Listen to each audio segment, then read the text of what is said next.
Through my entire flight simulator computer building experience, I've learned a ton about computer building and just how computers work. So I'm going to go through this video and show you what I did, what changes I made to my initial plans I showed in the videos before, and how to go from there.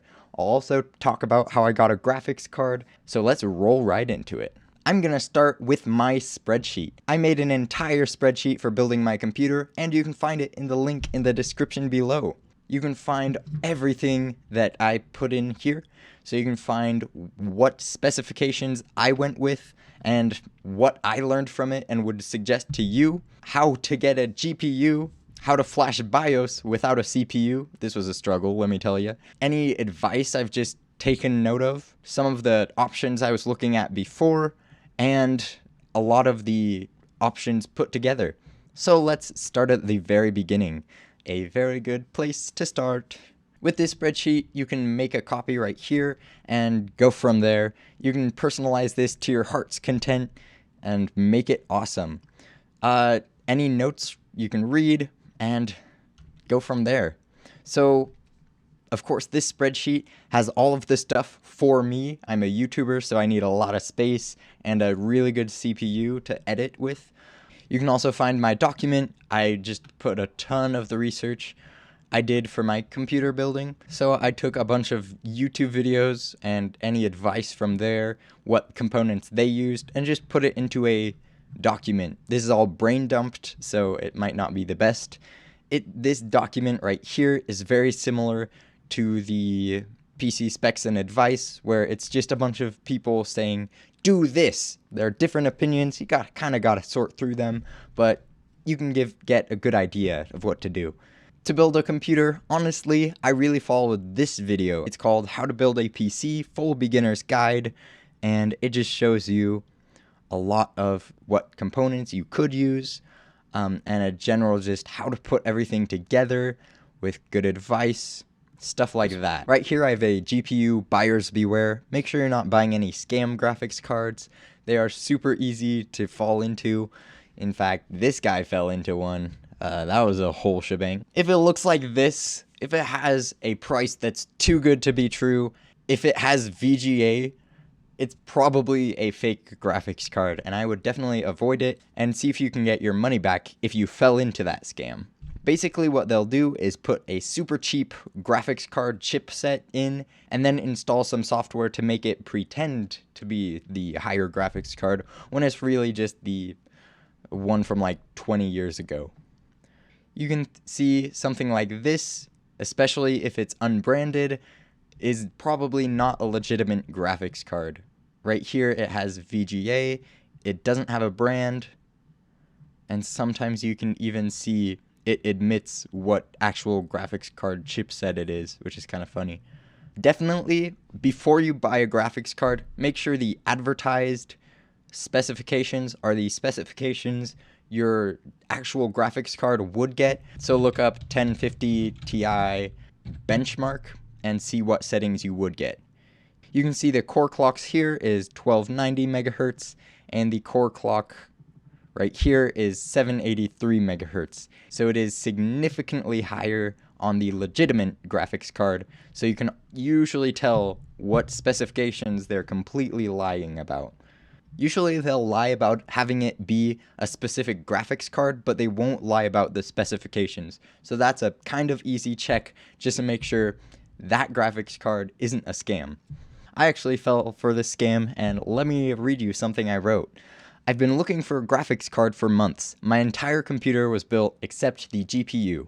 I have a very expensive brick. Finally, I gave up on my 3070 aspirations and went for the not so impressive 1050. People got a little angry at me. They said I shouldn't waste my money on such a low tier card, but honestly, I just wanted something to run.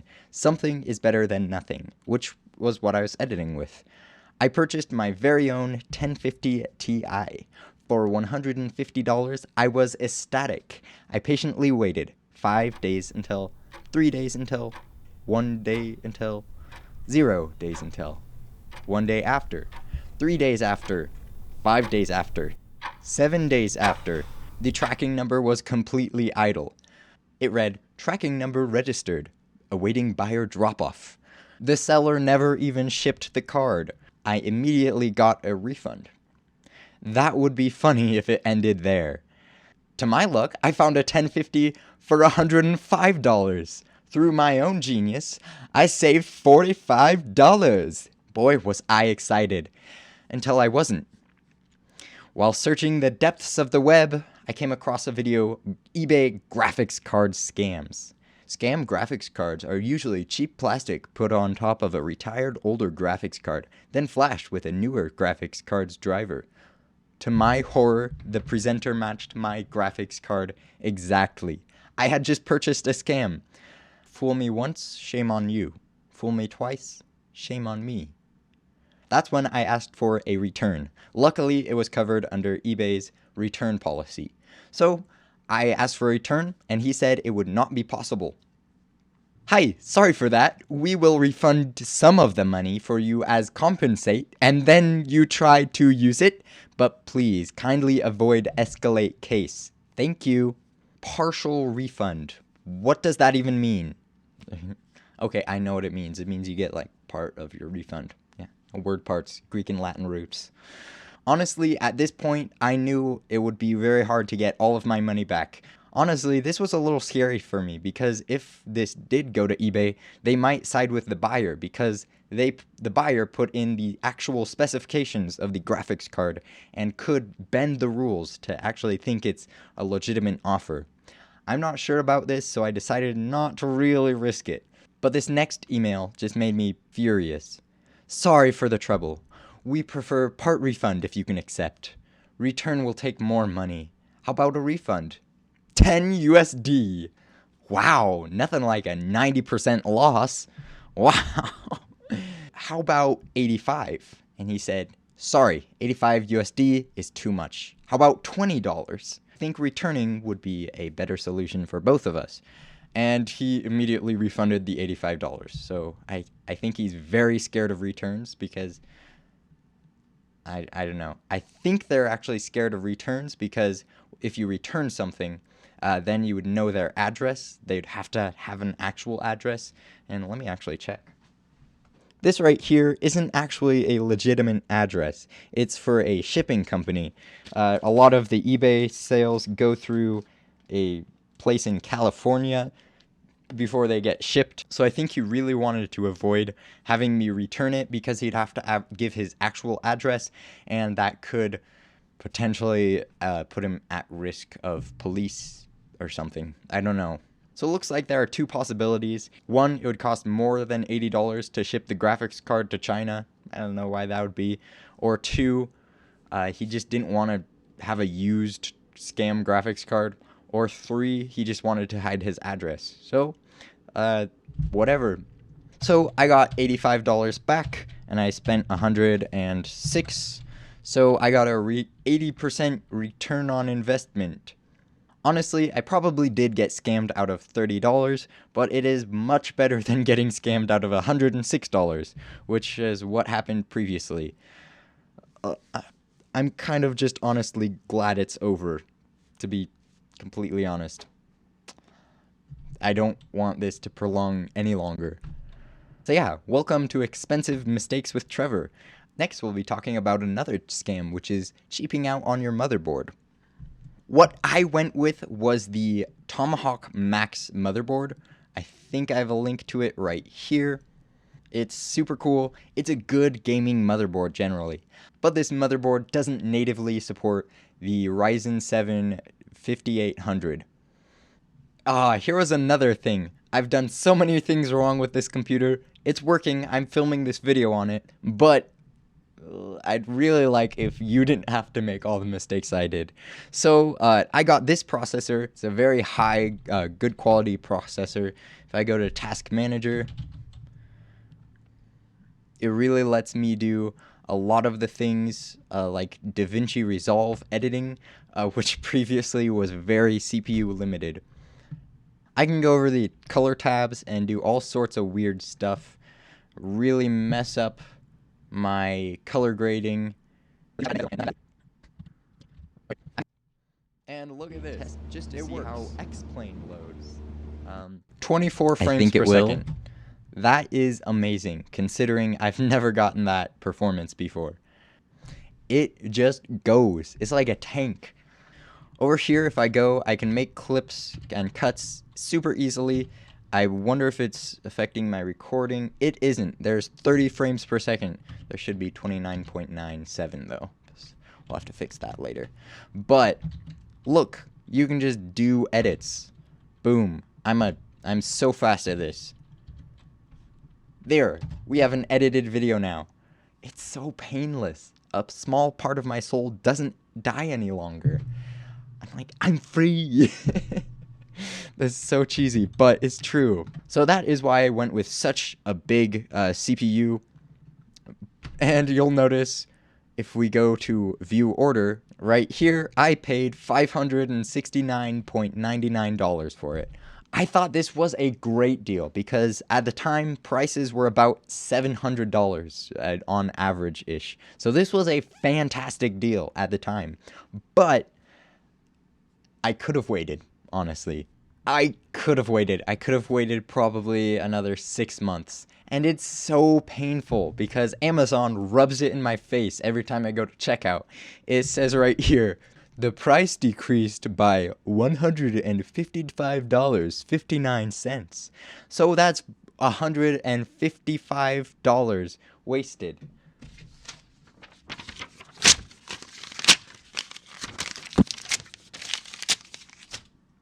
Take my money and watch it burn.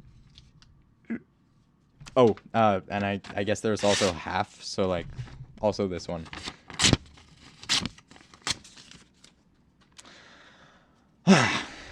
The stupidity tax is up to, I think, $200. I would like to point out the price did go down since I purchased it, but that's not money that I necessarily intentionally wasted. I can't do anything about it, so might as well just move on. I was talking about my B450 Tomahawk Max. This is a really great motherboard, especially if you have something lower than the next gen series, I guess. This is a really good gaming motherboard, but two things really make me not like it. One is it doesn't have built-in Wi-Fi, so if you want Wi-Fi, you have to buy a separate card, which set me back another $40. $240, I think, is our stupidity tax. And then the other thing is that, again, it doesn't natively support the Ryzen 7 5800X. So you have to do a bunch of workarounds. And I put these in the BIOS with no CPU tab. It's different for every manufacturer, but here is the Tomahawk Max because that's what I went with. So we're interested in upgrading platforms entirely, but want to pair a CPU like the 5600X, which is a Zen 3 CPU, with a motherboard that might not have the supported BIOS out of the box. Basically, what you have to do is you have to upgrade the BIOS, you have to take out the funky little battery, you have to do all these weird witchcraft things, you have to dance around in a circle 3 times.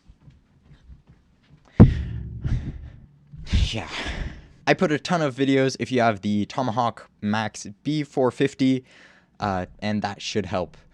You basically have to get a little flash drive and then put it into the flash BIOS thing and then press a little button and then hope it works. And if you forget a step, you have to go on Reddit and figure it out. But there are a ton of resources here, and honestly, this Reddit checklist right here was a lifesaver because it just covered a lot of bases. So what motherboard should I go with, you might ask? I would honestly go with the B550 Wi-Fi. It doesn't actually support the Ryzen 5000 series. It has to have a BIOS update, so you'll have to do the same deal. So this is $50 more expensive than this, roughly. So it's really up to you. You can use either of these. You have to have the BIOS flash on both of them, but you could go with something like this that's $200 and it's natively supported.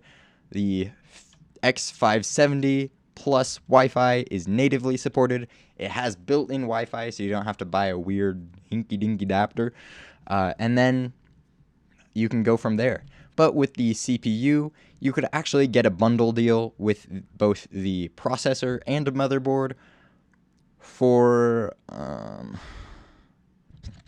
but you can save $20 if you bundle it with the motherboard. This is kind of just what I would look into. I went with super cheap fans. I'd probably go with better ones, honestly. I used a huge hard drive because I need a lot of video space, and I went with a pretty cool looking case, to be completely honest. It's like a disco party down here. What about my graphics card? That was the biggest struggle in the world. I'm gonna read to you another short story. Why is it so hard for me to give you my money? I was building my first ever computer. I could find all of the parts with relative ease, except for the graphics card. I bought a CPU for $150 more than it was worth, but we don't talk about that. I looked for months to find just the right graphics card. I set my heart onto the 3070. The 3070 was the newest graphics card, but the bots were faster than I could ever be. Scalpers would set up bots. I'd click as fast as I could to go to checkout, but they would always be gone in less than 3 minutes. My dad would always judge me waiting to spend $500 on a graphics card. But to be honest, graphics card much worse than that in this market can be thousands of dollars. The longer I waited, the less chance I had. Eventually, one of my friends suggested I put up alarms that would play a loud ka-ching noise every time the graphics card would go in stock. I would race to the graphics cards, but much to my dismay, they would always be sold out. For quite a while, I lived for that noise. The ka-ching of a cash register was all I needed to get. No, okay. I think I lost one of my only chances I had because of an online math exam right after the ka-ching sounded. This is quite an expensive graphics card. It's the one I went with, but not like this. What I did was go to my good friend Craig. What you can do is go to Craigslist or Facebook Marketplace and search graphics card. You can find tons of results. Right here is a 1050 for $275, and then you can just document them. On this spreadsheet, you can go fill in your graphics card, what ranking it is on this tier list, as well as the 3D Mark graphics score. This graphics card right here is 275, which gives it a score of 7 scores per dollar. So you can copy the link address over so you don't lose it, and do this for a few graphics cards. So right here, this is a GTX 970. It's a rank of 117. Its 3D score is 2287. And its price is $200. That gives it a score of 11 scores per dollar, which makes this a better deal. This gives you a few things to look at. You can look at the total 3D score right here and see that this one has a better score, but it gives you less bang for your buck. So if you just need a graphics card and you'll upgrade later after this craziness ends, you can see what the best bang for your buck is, and you can also sort by price and see what the cheapest graphics card would be. So this one is cheaper and it has more bang for your buck, so you might go with that one, you might not. You should especially be aware of scams here, but just make sure you're being diligent. So just go to your local Craigslist and go from there. Just so you know, I don't live in Columbus, so I'm not giving away my address or anything. Or am I? I also use this site a lot to compare the graphics cards. So you can compare this one that I got versus the 1050 Ti and see that this one is 71% better. Or you could compare it to what I actually wanted, the 3070. Good joke. And see that this one is 188% better. So you can kind of just compare graphics cards and really see which one is the best fit. This is the way I found my awesome graphics card at a price of $100. The only kicker is that it says it runs a little hot, which I can tolerate, honestly. I'm kind of done with this adventure for now. I decided to bite the bullet. We drove about 45 minutes away from our house to go get the graphics card, which was a huge amount. It worked perfectly because we were already going down to see some airplanes. And then once we arrived, we met John. He gave us some insights about the graphics card and some warnings that it might run a little hot, as he said in the description. He said that it runs a little hot, but it can play GTA on 180p at 60 frames per second, I think. He was impressed when I told him it'd be for flight simulation, and delicately he handed me the graphics card. I reached out for my wallet, pinching my pre-counted amount of money, reaching my hand to give it to him. He calmly said, "No, you don't need to pay for it." My eyes widened and my mouth lowered. Seriously? He said, "Gamers gotta look out for each other." On my way home, my face was an enormous smile. I swaddled my graphics card in a jacket and all the way home, smiling excited all the way. I can't believe John's generosity, especially considering he could have charged anywhere from $250 to $400 to $500 for that. So, mind blown. There is still good in the world, ladies and gentlemen. So yeah, that's about all I learned. I learned a lot more, but I can't just it into your brain. One last thing is I found this video very helpful for when I was setting up the computer. J2Sense right here, he showed you how to set up everything from the activation windows from a flash drive, not a CD or DVD, that's pathetic, to what settings to kind of tweak a little bit, how to set up your disk, all of that, how to update Windows, how to get it connected to the stuff, which is really helpful. Over here's a little bit of footage of me kind of clumsily trying to put my CPU cooler in. Not really sure how I ended up doing it, but I was so proud of myself when it was done. Then we had to take it out to do something else, but that's besides the point. I did it myself, and I'm so cool. Come to think of it, there's actually some screws on the back you can just unscrew. So you literally just unscrew 4 screws instead of trying to align it all and with the screws falling out. So yeah, unscrew the back panel and then screw on the CPU cooler. It's a lot easier, let me tell you. With a graphics card, I was trying my very best to get it to work, but it didn't work because I plugged my HDMI cord into the motherboard instead of my graphics card. So make sure you plug your HDMI cord into your graphics card. I think that's the best way to do it. Honestly, my best advice if you're wanting to do this is just to watch a few hour-long how to build a computer videos and go from there. Google as you need to and try to avoid scams. Really do your research before you buy stuff. It's really helpful if you have someone on a forum. You can just ask is this a good idea? And usually they'll let you know in a very impolite way. This is something super exciting. Look at this. Ready? Play. Ready? All right, we're going to time-lapse this and see how long it takes.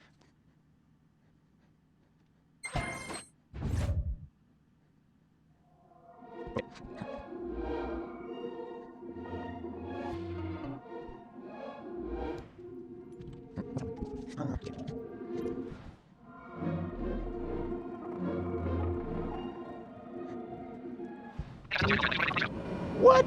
It loads. That's very impressive. That's really exciting to me because the laptop would take forever to load and I'd have to delete either Flight Sim 2020 or my video editor just to have everything work. So honestly, that's very exciting. Now let's see how long it takes X-Plane. Ready? Go. Okay, maybe it crashed, but we're gonna give it a break. Ready? Go.